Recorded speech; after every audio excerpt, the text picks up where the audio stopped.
បាទជំរាបសួរស្រីបងប្អូនទាំងអស់គ្នាបាទស្វាគមន៍ជាថ្មីម្ដងទៀតបាទមកកាន់វីដេអូរបស់ខ្ញុំមួយនេះបាទអញ្ចឹងថ្ងៃនេះគឺមកបង្រៀនក្មួយធ្វើម្ហូបហូបបាយពេលល្ងាចម្ដងបងប្អូន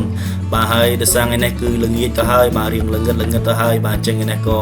ធ្វើម្ហូបងាយបាទហើយក៏ថ្ងៃនេះគឺភ្លៀងផងដែរបងប្អូនហើយបាទភ្លៀងខ្លាំងណាស់បាទអញ្ចឹងរោបន្លែរកអីអត់បានទេបាទអញ្ចឹងថ្ងៃនេះគឺមានសាច់ជ្រូកក្នុងទូបាទប្រហែលមួយដុំអីដែរបងប្អូនបាទអញ្ចឹងយកមកធ្វើម្ហូបហូបបាយនៅពេលល្ងាចតែម្ដងហើយធ្វើម្ហូបណាដែលងាយដែលលឿនបងប្អូនបាទអញ្ចឹងក៏សម្រាប់ថាយកមកឆាម្ទេសតែម្ដងបាទដោយសារបន្លែខ្ញុំក៏អត់មានដែរបាទអញ្ចឹងឆាមួយបន្លែគឺអត់កើតទេ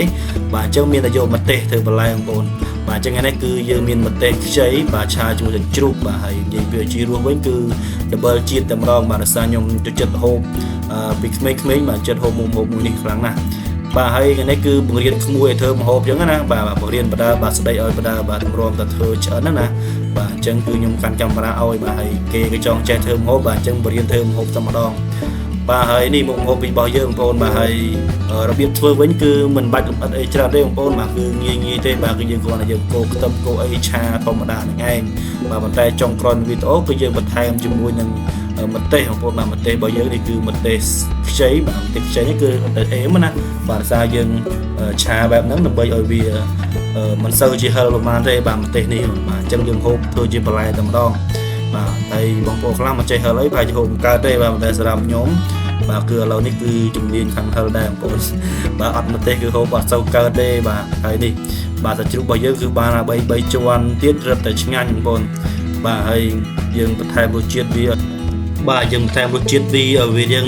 ផ្អែមបន្តិចប្រៃបន្តិចណាបងប្អូនដើម្បីឲ្យវារៀងរសជាតិរៀងក្រាស់បន្តិចបាទយើងហូបមួយបាយទៅវាត្រូវគ្នាបាទហើយម្ទេសរបស់យើងបាទយើងហាន់រួចរាល់ហើយ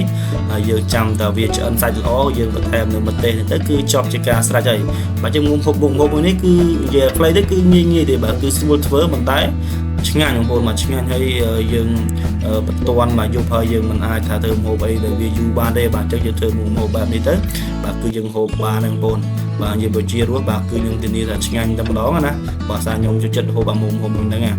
បាទអញ្ចឹងវីដេអូនេះគឺមានតែប៉ុណ្្នឹងឯងហើយក៏ឆ្អិនហើយដែរបាទឆ្អិនហើយគឺយើងមានតែអីទេបាទគឺមានតែហូបលក្ខណៈគ្រួសាររបស់យើងហ្នឹងឯងបាទជាសមាជិករបស់ខ្ញុំគឺដដែលហ្នឹងបងប្អូនបាទមិនមាន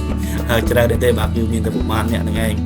បាទហើយនិយាយពីបាយបាទគឺបោះឆ្នាំងតែម្ដងបាទដាក់ឡើងជ្រះណាបាទសារវាឆ្ងាញ់អញ្ចឹងទៅបាទអញ្ចឹងវីដេអូនេះគឺមានតែប៉ុណ្្នឹងហើយអរគុណបងប្អូនទាំងអស់គ្នាដែលបានទស្សនាវីដេអូរបស់ខ្ញុំហើយបើសិនចូលចិត្តបាទរាប់អាននេះបាទអាច comment ឬក៏បងប្អូន subscribe channel ខ្ញុំម្នាក់មួយផងបាទដើម្បីតាមដានវីដេអូថ្មីទៀតពីការធ្វើម្ហូបបាទគឺចុះក្រោយបាទសូមអរគុណច្រើនបាទសូមជម្រាបបាទបាយបាយ